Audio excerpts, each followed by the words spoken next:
Thank you, Mr. Speaker. It is always an honor to stand in the well of the House, and I'm honored to do so today.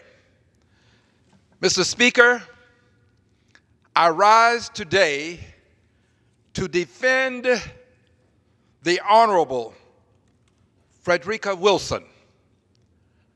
Mr. Speaker, I rise to defend her not because of her color. She is a person of African ancestry, but Mr. Speaker, I don't rise to defend her color. I believe that it's not the color of skin, but rather the character within that determines the worth of men and women. So I rise to defend her worth. I rise to defend who she is. I rise to defend her integrity, her honor, and her dignity.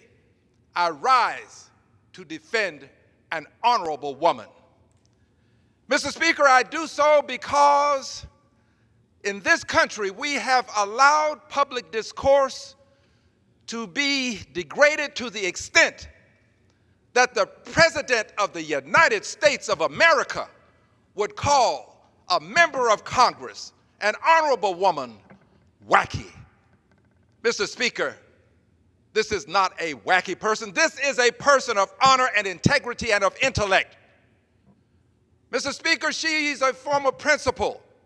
She didn't just show up in Congress one day. She was a state representative and a state senator before coming to Congress. I rise to defend her. I rise to defend her because, Mr. Speaker, it has been said that she's an empty barrel. Mr. Speaker, it's hard to believe that one who has served the country as well and is capable and is able as the maker of that statement would do so. But it says something about the influence that this president is having on people of honor and integrity. It says something about the influence that he's having on society. This is not an empty barrel. She's a person of intellect. It has been said that she's all hat and no cattle. That's an insult. That is an insult because somehow someone is trying to send a signal that others will receive as a person who's an airhead. She's not an airhead. She's not a person who has all hat and no cattle. She has sponsored meaningful legislation. She's been in a fight to free many young women who have been taken captive. She's tenacious. She doesn't give out. She doesn't give up. She doesn't give in. She's a fighter. And I stand and I rise to defend her.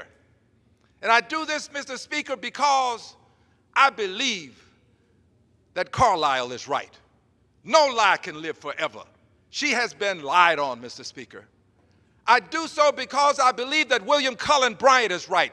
Truth crushed to earth shall rise again. There are people who have tried to bury the truth about this good woman in an earthly grave of lies.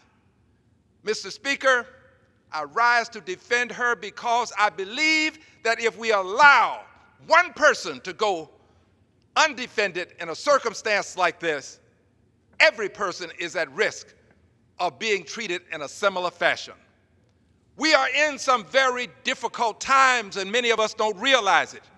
We have a person who is at the top, who's setting the tone and tenor for the country, who is demeaning the dignity and respect that his office commands. Mr. Speaker, this has to stop. There are those who say wait until the next election. I am not one of them. I believe that the remedy for this kind of behavior and the impact that it's having on society is impeachment.